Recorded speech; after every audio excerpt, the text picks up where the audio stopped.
Bonjour les amis, j'espère que vous allez bien. Dernier signe astro de cette longue série des 12 signes astrologiques pour les 3 prochains mois à partir du moment où vous tomberez sur cette vidéo.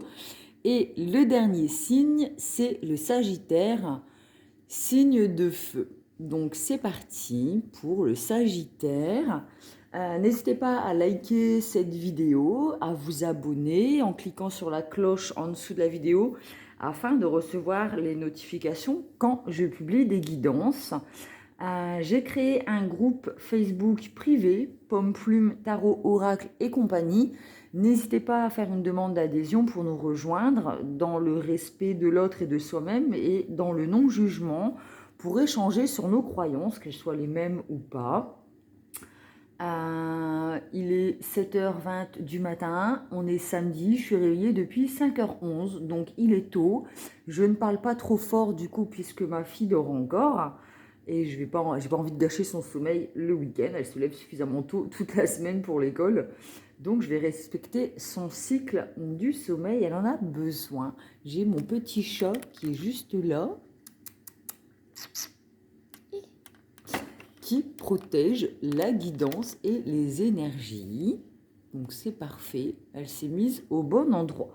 On va commencer avec l'oracle des miroirs pour voir ce que l'on traverse concrètement en ce moment pour le Sagittaire, pardon. Et ensuite, le Light Seer Tarot, mon chouchou, pour mettre en lumière ce que l'on a au plus profond de soi. C'est parti, guidance pour les Sagittaires pour les 3 prochains mois à partir du moment où vous regarderez cette vidéo. Bon, le changement qui sort. Le temps est passé où il y a un renouveau, la fermeture d'un ancien cycle pour un renouveau. On voit que tout est cyclique, le temps passe, les choses avancent. Ça peut prendre un an, puisqu'on a les 4 saisons, ou cela fait un an qu'il y a quelque chose dans votre vie. On va aller voir un peu plus en profondeur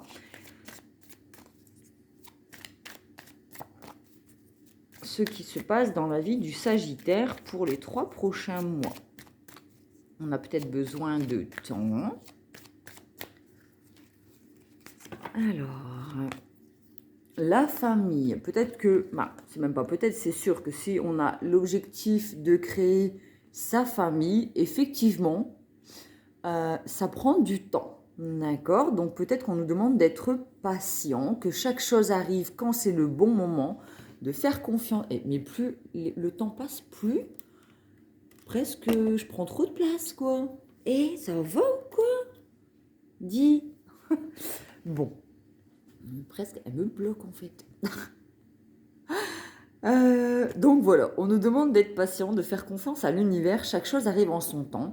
Et on sait que pour créer une famille qui portera ses fruits, son petit foyer, ou peu importe, un arbre, c'est pas vous plantez une graine, tac, en une saison, c'est un arbre. Non, ça se passe pas comme ça. Il faut du temps, le temps passe, il faut arroser son jardin, il y a l'hiver, protéger ses fleurs, nanana, pour que les choses évoluent, grandissent, se mettent au monde et portent leurs fruits. D'accord? Et il y a besoin, avec l'arbre, on nous parle d'ancrage, il y a besoin de s'ancrer dans la matière, donc d'être dans le masculin pour être enraciné dans ses objectifs. Et aussi, avec les branches qui vont vers le ciel, d'être connecté à son féminin, ses intuitions au ciel. Pourtant, Gaïa, c'est le féminin et le soleil, c'est le masculin. Mais bon, on sait que l'arbre, c'est l'arbre de vie. Je ne sais pas si vous connaissez. Si vous ne connaissez pas, il y a énormément en ce moment l'arbre de vie. On le voit en pendentif, machin. C'est un arbre qui est dans un cercle, en fait. Et c'est l'arbre de vie. Donc, ça permet l'ancrage et l'éveil spirituel. Ça prend un temps. C'est peut-être qu'on s'ouvre à la spiritualité et ça va pas se faire du jour au lendemain. Donc, il y a besoin de faire preuve de patience concernant l'ancrage et le spirituel ou la création d'une entreprise, d'une famille. On a peut-être besoin de prendre de la distance par rapport à sa famille. Peut-être qu'on nous propose un travail à l'autre bout du monde qui va nous prendre 1 an. Peut-être qu'on a décidé de prendre une année sabbatique et de prendre de la distance avec peut-être quelque chose qui est un peu trop enraciné, comme un arbre où on ne peut pas bouger de place. Il y a un proverbe qui dit n'ayez pas peur de changer de place ou de quitter ce qui ne vous convient plus, vous n'êtes pas un arbre en fait. Donc vous pouvez bouger, voyager, aller découvrir des choses. On a peut-être besoin de prendre l'air, hein, le changement, sortir de ce schéma familial qui est ancré depuis des générations et dans lequel on commence un peu à s'ennuyer. Ça peut être aussi une profession. Et là, en fait, on a besoin peut-être de prendre de la distance, de voyager, de partir, de prendre une année sabbatique pour prendre l'air. On a l'ouverture, donc on a vraiment l'impression, enfin là, on a vraiment le message de passer une porte. Alors, soit on la ferme sur le domicile, qui se retrouve là aussi sur la carte de la famille. Peut-être qu'on décide de quitter son foyer, sa maison, sa routine et son intérieur, son cocon, pour aller vers sa destinée. Donc soit on ouvre une porte et on décide de créer sa famille, désolé, et de s'ancrer, soit on décide de quitter le foyer. Bon, je sais pas, ça parle de séparation, mais quelque chose qui nous maintenait dans quelque chose de stable et de trop enraciné, en fait. On décide de fermer la porte à un enracinement et d'aller vers sa destinée, le soleil, et découvrir le monde. Le temps, donc on a encore le changement, enfin on a le temps et le changement avec les saisons, donc c'est un temps que vous décidez de vous octroyer pour vous prendre de la distance avec une certaine situation, qu'elle soit professionnelle, familiale, relationnelle. Vous avez besoin de prendre du temps ou de prendre du temps pour vous, de penser à vous, parce que vous réalisez que le temps passe, que le temps ne va pas en arrière, qu'on ne va que vers le futur, et que le temps passe, et qu'il y a peut-être des projets et des ambitions et des rêves qui trottaient dans notre tête depuis quelques années, et là on se rend compte que c'est le moment ou jamais de mettre la clé sous la porte, comme on dit, je crois, et d'aller vivre ses rêves et de prendre du temps pour soi. Peut-être pour aller retrouver des amis à l'autre bout du monde, faire des nouvelles rencontres, découvrir le monde vraiment. Aller à la rencontre de sa destinée, de nouvelles personnes. Donc là, on est dans la relation d'amitié, donc c'est des relations honnêtes et sincères, mais j'ai vraiment l'impression qu'on a envie d'aller découvrir le monde parce que pour nous, il est temps. C'est l'appel du divin, c'est l'univers qui nous dit, là, il est temps de aller découvrir le monde, t'entourer de choses positives, de vivre tes rêves, ta destinée. Et on a encore une carte solaire avec l'ouverture et l'amitié. Donc on s'ouvre à quelque chose peut-être de différent. C'est peut-être pas la distance, le fait d'aller voyager, mais peut-être qu'on est dans des relations même amicales qui sont enracinées depuis des années et qui nous permettent plus de nous développer. Donc du coup, on décide d'aller, de sortir de sa zone de confort. Donc la distance, c'est peut-être aussi s'éloigner de la routine. On décide d'aller s'ouvrir au monde, de sortir de sa zone de confort et de découvrir d'autres choses que ce qu'on traverse depuis, ce qu'on vit depuis quelque temps et qui ne nous apporte plus, voilà, les branches, elles ont donné des fruits, elles ont porté des fruits, on était enracinés, on baignait dans notre jus. Et là, on a besoin d'aller découvrir d'autres choses.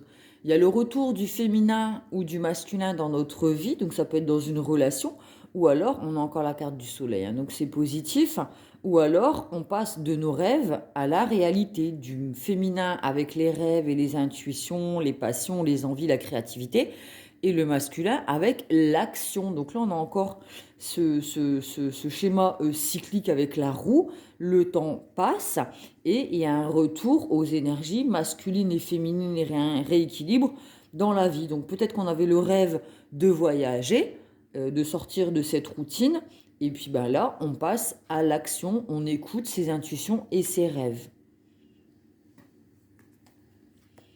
Le voyage, on a encore le voyage, on a la petite boussole, donc on sait que c'est dans notre petit ventre, il y avait un désir, un rêve, une envie qui avait envie de germer, et là, on sait que c'est notre chemin. Ça permet de prendre du recul sur la situation, peut-être sur le fait d'être dans des zones de confort qui ne nous conviennent plus, et ça va nous permettre de prendre du recul aussi sur soi-même. Ça va peut-être nous permettre un voyage intérieur, c'est possible. On peut voyager en bougeant de chez soi, mais on peut aussi partir à la découverte de son soi intérieur avec des méditations, des hypnoses. Mais en tout cas, il y a un éloignement, on a encore ce truc de distance, ouverture, voyage. Donc là, t'es revenu. Ça peut être un voyage intérieur ou vraiment le fait de sortir de sa zone de confort pour aller explorer le monde et des nouvelles choses. On a la fatalité, donc c'est pas spécialement un accident, je vous rassure, c'est quelque chose de soudain. C'est quelque chose, on se lève un matin, on a un déclic, on est en train de baigner dans métro, boulot, dodo, hein, avec les tours là. On est dans le sombre, machin, le métro, la pollution. Et là, il y a un moment où on se dit, peut-être qu'on a un burn-out. Ça peut être une dépression ou un burn-out où on se dit, mais qu'est-ce que je fous dans cette vie, dans cette routine, dans cette pollution? Qu'est-ce que je fous avec ces gens qui m'entourent?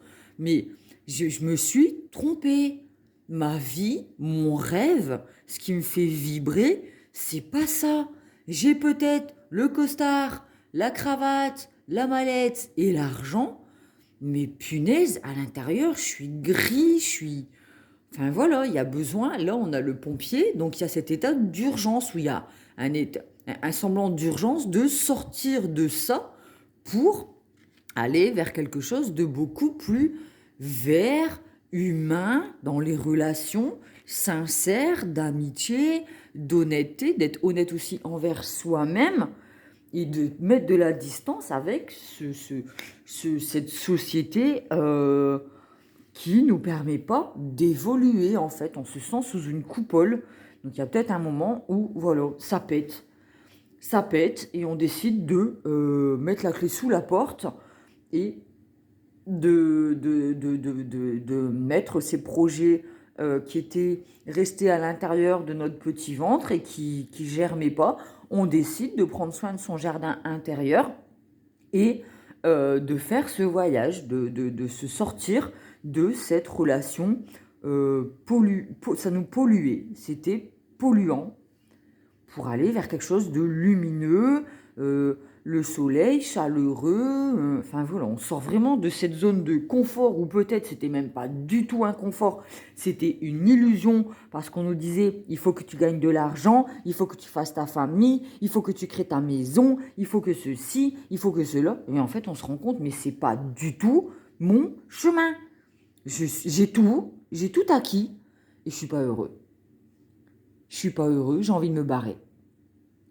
Ça peut être un pétage de câble. C'est possible. On va les mettre ça en lumière avec le Light Seer Starro, du coup, pour mettre en lumière ce que l'on a au plus profond de soi. Pour le Sagittaire, signe de feu. Puis, signe de feu, c'est vraiment le soleil, c'est la chaleur, et on a quand même des cartes solaires dans la guidance. Arrête de faire trembler la table, toi. Dis. Alors. Hein? Tu regardes la bougie? T'aimes bien la bougie? Hein? Elle peut rester 1 heure à regarder la flamme d'une bougie, elle. Hein? Dis. Oui. Allez, Light Seer Starro pour mettre en lumière ce que le Sagittaire traverse pour ces 3 prochains mois. Alors travers, ça parle d'épreuves, mais c'est pas le bon mot, c'est qu'est-ce qu'on vit, quelles sont les expériences. Voilà. Quelle est l'expérience du Sagittaire pour ces 3 prochains mois? En tout cas, il y a un changement. On a encore cette roue, hein. Donc la roue de fortune, on va saisir sa chance. On a la roue et là, la roue. D'accord? Donc on saisit sa chance, vous savez, comme la roue de fortune, la roue dans les casinos, où paf, on décide, on jette les dés, hein. On voit qu'elle a des petits dés autour de son cou. Et en fait, on était dans des cycles instables et noirs, toxiques, polluants. Et là, alors on ferme un cycle douloureux pour en débuter un nouveau qui, cette fois-ci, est stable, aligné. On écoute son masculin avec le blanc pour l'action et son féminin pour les intuitions. Et on trouve cet équilibre, on voit que cette personne, elle tient sur un pied, mais facile. D'accord? Donc, on saisit sa chance, on se donne la chance de fermer un cycle douloureux pour faire entrer la lumière dans sa vie, aller vers la lumière et débuter quelque chose de nouveau. On a le jugement, donc la renaissance, la concrétisation de ses rêves, les vœux sont exaucés, les prières ont été entendues, et là, on passe de l'ombre à la lumière, c'est une renaissance. On devient qui nous sommes, on sort de cet état toxique, nébuleux, néfaste, pour vivre une vie légère, transparente et saine. On a l'empereur, donc peut-être qu'on quitte un travail, métro, boulot, dodo, pour se mettre à son compte, créer sa micro-entreprise, son entreprise. C'est une personne qui est ancrée, donc peut-être c'est le retour du masculin dans notre vie, comme j'expliquais tout à l'heure, on se met en route. On avait des rêves et des objectifs et des passions, et là on décide de être stratège, de mettre ses pions sur l'échiquier de la vie. On a le mental avec la tête de... C'est pas un bélier, quoi, mais je sais pas c'est quoi ça. Pour moi, c'est le bélier, c'est le mental. De toute façon, l'empereur, il est stratège, hein, donc il est dans le mental. Mais il est aussi guidé par sa féminine et ses intuitions. Donc, il sait exactement où placer ses pièces pour avancer sur son chemin de vie. Mais par la suite, après avoir effectué ce changement, c'est lui qui décidera, d'accord? Ou elle, hein, c'est un homme, mais ça peut être... voilà, on devient micro-entrepreneur, entrepreneuse, patron, maître de sa destinée, d'accord? On avait la carte de la destinée, on devient maître de sa destinée. On a les compromis, on a trouvé un équilibre, donc on va peut-être faire des contrats avec des personnes qui sont sincères et honnêtes et qui nous correspondent et qui nous mettent pas des bâtons dans les roues ou nous descendent en plein vol parce que le peu qu'on évoluait au sein de l'entreprise, peut-être qu'il y avait toujours des jaloux qui nous pourrissaient la vie. Là, on décide de signer des contrats, de faire des conciliations, des négociations, mais équilibrées. D'accord? C'est juste. Il n'y a pas de malhonnêteté, machin. Donc, on sait qu'on a dû faire aussi des compromis, c'est-à-dire quitter une certaine relation professionnelle, familiale, sentimentale, pour aller vers quelque chose d'équilibré. Donc on sait, je viens de tirer une carte de l'oracle des miroirs, alors que je suis dans le Lycir Starro. En plus, elle était dans le dos de deck, celle-là, elle était tombée et je l'ai remise dans le paquet, donc c'est qu'elle avait besoin de sortir. Bon, ben voilà. Tant pis, hein, il n'y a pas de règles dans les guidances. Cette carte, je l'ai vue tout à l'heure, je ne l'ai pas prise. Et là, je la prends sans faire attention. Donc, c'est pas moi qui ai décidé de prendre la carte dans le tas du machin. Bon, voilà. On est dans les compromis. On a envie de passer de quelque chose d'instable à quelque chose de stable. Donc, on la garde. On va la mettre là. Allez, je vais reculer l'oracle des miroirs parce que du coup, je vais me planter sinon encore. Après, c'est pas se planter. Il n'y a pas d'erreur dans les guidances. Mais bon. C'est la première fois que ça m'arrive, c'est rigolo. Donc là, on est connecté à ses intuitions. On a l'intuition, donc le troisième œil qui est illuminé. On est connecté au spirituel, au divin, avec le chakra coronal qui est illuminé avec la lune. Et on a les yeux ouverts, même s'ils sont fermés. C'est notre inconscient, notre guidance intérieure qui nous dit d'aller sur ce chemin. Et la grande prêtresse, c'est une personne qui a le savoir, qui ne l'exprime pas spécialement parce qu'elle a la bouche fermée et le chakra de la gorge qui est protégé par un foulard, mais elle a le savoir, en tout cas, elle est connectée. Et voilà. On a ensuite le chariot. Donc là, comme je disais, on met la clé sous la porte et on passe à l'action. On a équilibré son masculin et son féminin. Il y a un déplacement. On se met en route sur le chemin de notre vie parce qu'on sait, au fond de soi, que c'est là qu'on doit investir et aller. Et on y va confiant, en écoutant ses intuitions et en étant ancré et en passant à l'action pour mettre en place les choses concrètement dans la matière. Le soleil, alors là c'est la plus belle carte, si c'est un couple, mais bon là je sais pas si ça me parle de pro, mais bon, on baigne dans la chaleur, c'est l'amour, c'est la réussite. La carte du soleil c'est la réussite, la carte du couple aussi, et c'est aussi aimer ce qu'on fait et faire ce que l'on aime. Donc là, si c'est un projet professionnel, on va vivre de sa passion, ça va fonctionner, c'est une réussite, c'est une bonne décision dans lesquelles on va sortir de quelque chose de polluant, de négatif et qui ne nous permettait pas de s'élever et d'évoluer et d'être qui nous sommes dans la chaleur, et on passe à ça quand même. C'est pas rien. Franchement, c'est pas rien. Oups. On va la remettre. Donc là, on fait ce que l'on aime ce que l'on fait, et c'est une très grande réussite, puisque effectivement, il y a la tempérance, l'équilibre entre le féminin et le masculin, entre les rêves et l'action, et on fait de ces rêves une réalité. Et c'est une guérison, on guérit peut-être d'un burn-out, d'une dépression, d'une déprime, d'une mauvaise période où on se sentait jamais évolué, embourbé dans le brouillard. Le pendu, il a fallu avoir un temps de pause, hein, ça a pris peut-être du temps pour que la petite graine germe et se construise. C'est peut-être une année sabbatique, comme je disais, où on part à la découverte du monde pour aller découvrir, enfin sortir de sa zone de confort. Et c'est un temps que l'on s'octroie, c'est décidé. On n'est pas en temps de pause parce qu'on nous met en truc maladie ou, enfin voilà, ça nous fait du bien. C'est vraiment un temps de gestation qui nous a permis de méditer sur quelles étaient les meilleures choses pour nous-mêmes, et c'est une guérison. Oh là là, on finit par le monde, quoi.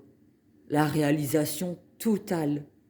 On est en équilibre total. On est ancré, on est aligné entre qui je suis et ce que je fais. On sort de ces anciens schémas toxiques où le serpent se mordait la queue. Donc métro, boulot, dodo, routine, nanana, truc bien ennuyé, on baignait dans son jus. Là, on sort de ça et on va vers la lumière puisqu'on est connecté à ses intuitions et qu'on sait que c'est là qu'on doit aller. Et on y va sans avoir besoin de se protéger puisque cette personne, elle est pieds nus. On marche pieds nus vers son chemin. Magnifique guidance pour le Sagittaire. Donc après avoir fait des compromis, avoir peut-être quitté des situations, on s'octroie la possibilité d'aller vivre ses rêves et de sortir de sa zone de confort. Et c'est quelque chose de très positif pour les Sagittaires ces 3 prochains mois, à partir du moment où vous regarderez cette vidéo. J'espère que ça vous a apporté des réponses et vous permettra d'avancer sur votre chemin en confiance et aligné avec vous-même, ce que votre âme vous crie à l'intérieur de vous. Je veux de la chaleur, je veux de la lumière, je veux de l'amour. Voilà, je veux plus étouffer. Je veux plus étouffer, je veux plus rester au même endroit. J'ai besoin de découvrir des choses, de vivre de ma passion, de sortir de cette bulle enfermante. J'ai besoin. Là, c'est une question de santé. D'accord ? Une pensée pour ceux et celles qui se battent contre la maladie. Je vous souhaite un bon samedi. Je vous fais des gros bisous. Prenez soin de vous et à très vite.